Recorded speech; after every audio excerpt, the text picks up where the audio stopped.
Hello everyone, David here. You might have noticed I haven't been making an awful lot of YouTube videos recently, and that's because I've been working very hard on my virtual reality game, Home Detective.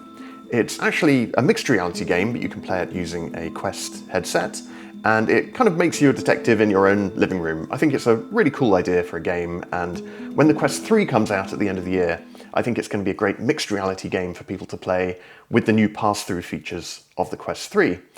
But I thought it would be fun to share with the community and any other developers watching this all of my analytics and stats and how much it's getting downloaded, and I think the most interesting thing, how much money it's making. The short answer is not very much, but that's mostly because it's hidden away on the App Lab and it's currently quite hard to find, something I would love to change. So let me take you through the stats and you can see how the game is doing. So here we have the kind of Oculus, or Meta, I suppose I should say, login screen, and this is where you can see your app and all of the latest updates that you've posted. I'm on version 1.0.2 now, which is the level 3 update, because as development goes along, I'm sort of slowly adding more and more levels to it. You can download the first level for free and play that, and that's kind of like the main app, and then you buy level 2 and level 3 as in-app purchases. And they're currently priced at $3 each, so at the moment someone could download my game and then spend $6 on it. That's kind of like the best case scenario.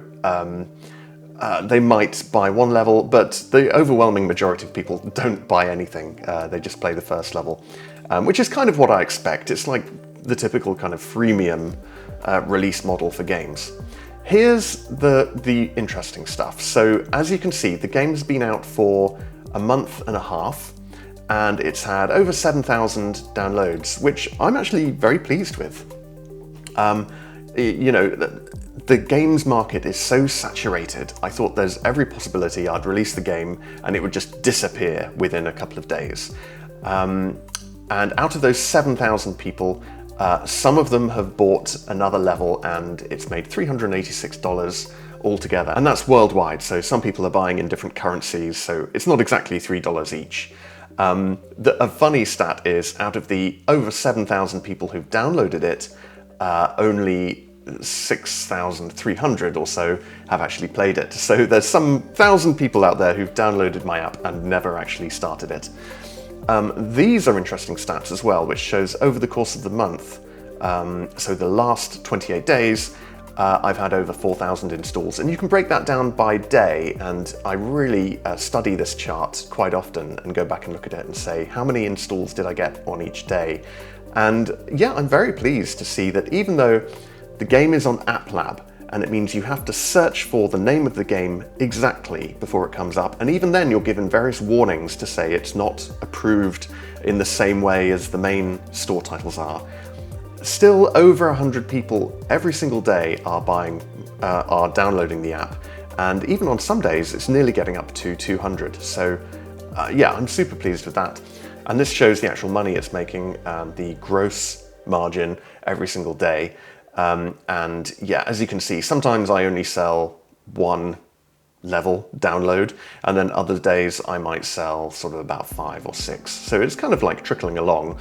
I'm pleased to see it's fairly steady, as in there wasn't a huge flurry at the beginning and then nothing. People are still buying things occasionally.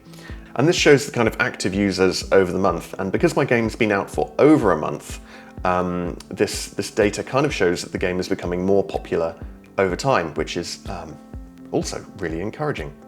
The frame rate on various devices, as you can see, Quest 1 is lagging behind a little bit, but that's because it's got a slower processor in it, so you'd expect a lower frame rate. But I kind of like that people can still get it on the Quest 1 if they want.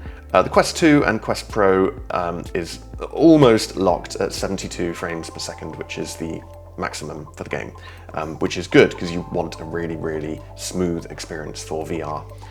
This shows the average time spent in each level, and yeah, it's about sort of 10.5 minutes. And this is the app rating, and I'm not very happy with this rating at the moment, and that's because I've just had one 2-star review and one 3-star review recently. And the 2-star review was someone who crashed before he even got to the main menu, which is bizarre to me because I've tested it on both a Quest 1 and Quest 2, and I have friends who've run it on a Quest Pro. So I don't know quite what's happening with him. And one 3-star review that was quite critical. I got loads of 4 and 5-star reviews when I first released. I can see the breakdown of users, and I can clearly see that almost everyone is in an English-speaking country, and then Australia as well, and Ireland. And then it's only Sweden with 0.7% of users, which is the next highest. But I mean, you could argue that if I did actually do the work to localize the game into multiple languages, then I might have a higher uptake. One thing I'd really want to add soon is subtitles, so the game is easier to play even for English speakers who don't catch every single word that's spoken, because there's a lot of dialogue in the game. So the cool thing is you can also break this down into revenue split per level. So the stats, even though level 3 is just released, it's showing that no one has bought it yet, and that might be because the stats are lagging behind the real sales by a few days. So I'm hoping that's going to pick up a little bit, but I can see that all of the current purchases are going to level 2, and yeah, this shows how many people actually buy it per day. So on the best day in the last 28 days, 7 people bought level 2. So as you can see, this is not a huge amount of money, but it will grow as more levels become available. And I'm hoping to, over the next few months, release more levels and get it up to at least 6 levels would be what I would aim for, and then I would expect it to make a little bit more money at that point. So there you go. I hope that was kind of a vaguely interesting look at all of the stats. As you can see, it's not making enough money for me to retire and become a man of leisure just yet, but I am really hoping that the game will pick up and make money.